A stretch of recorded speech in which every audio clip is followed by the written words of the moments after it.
Всем привет! Как и всегда, вы находитесь на канале Realistic PS, и это не совсем привычный ролик для нашего канала, поскольку за день до оперативного обновления, как правило, мы не обсуждаем контент, поскольку он редко когда становится известным за день до обновления, и поэтому все скорее происходит наоборот. Мы обсуждаем этот самый контент уже в четверг, когда он непосредственно появляется в игре. Но стоит отметить, что футбольные выходные выдались достаточно интересными, чтобы поугадать игроков из команды недели. К тому же мини-кампания с Баварией, в принципе, нам намекает на то, какую кампанию ожидать следующей. И, в общем-то, обо всем этом и не только поговорим в рамках этого небольшого ролика, так сказать, мой небольшой предикшн, как это делают другие контент-мейкеры на нашей любимой площадке.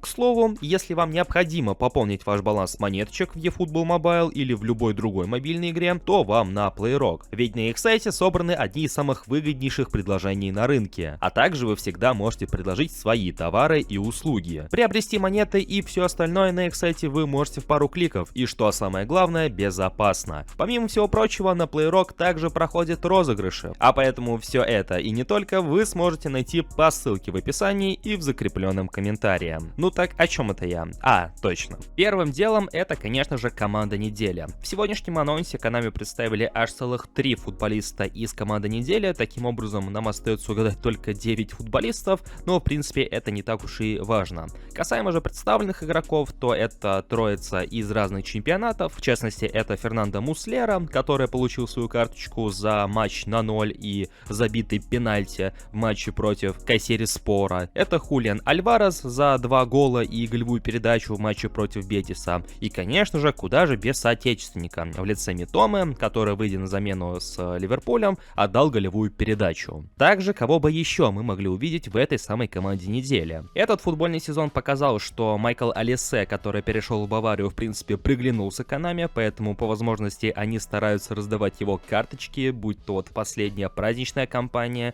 или команда недели. И учитывая, что в последнем матче против Хофенхайма он отметился голом и голевой, в принципе, вполне возможно, что его мы снова увидим в команде недели. Также стоит отметить перформанс Дима Хендерсона в матче против Манчестер Сити, благодаря которому Кристал Пэлас забрал Кубок Англии. Правда, камнем преткновения может выступить тот факт, что в команде недели редко появляются двое голкиперов, один из них уже анонсирован официально, а поэтому шансы на появление Хендерсона, как по мне, после такого немножко меньше, чем казалось изначально. Также ни в одном из предикшенов я не увидел Джейми Варди, который на прошлых футбольных выходных забил гол, причем не просто гол, а свой 200-й гол в составе Лестер Сити, и в кои-то веке за весь этот сезон Лестер смог одержать одну из своих немногих побед. Поэтому, учитывая весь вот антураж, бэкграунд всего этого, в принципе, я полагаю, что Konami могли бы добавить его карточку, точно так же, как они это сделали с Томасом Мюллером. Также виднеется возможным появление Кукурельи и Паредеса, которые забили победные голы в матчах своих команд.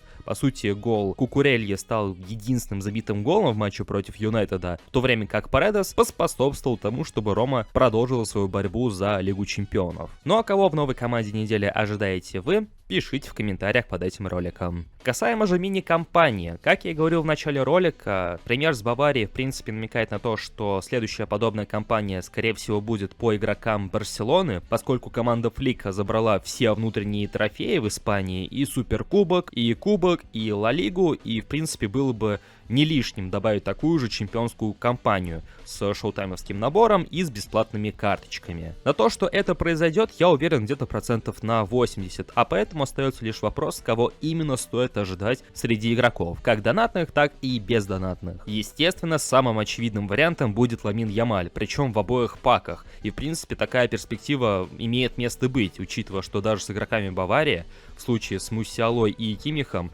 и тот и другой появились и в шоутаймовском наборе, и в подарочном наборе. И если Ямаль появится в условном шоутайм наборе, интересно, какой именно у него будет навык, поскольку прям вот отчетливо напрашивается еще с прошлого сезона именно пикирование Сокола, учитывая, какие, действительно неплохие подкрутки у Ямаля. Но, с другой стороны, какой-нибудь условный моментум дриблинг ему тоже в теории могли бы дать. А вот кого ставить в пару Ямалю в этом самом наборе, именно шоутаймовском, тут уже вопрос достаточно интересный. Либо же иную молодежь в лице того же самого Кубарси, Педри, Феррана Торреса, Рафиньи, в общем-то простор для в целом более-менее интересного пака достаточно широкий у Konami. Ну и начиная с завтрашнего дня в игре стартует последняя неделя праздничной кампании, когда мы сможем забрать крутки на пак из 300 футболистов с эпиками и в целом забрать гарантированного эпика за селективный контракт. Поэтому в лишний раз не забывайте заходить в игру, выполнять цели, проходить ивенты и наконец-таки забрать кого-нибудь из эпических футболистов. Ну а ваше же мнение, как и всегда, буду рад узнать в комментариях под этим роликом. Также не забывайте поддерживать его своим большим пальцем вверх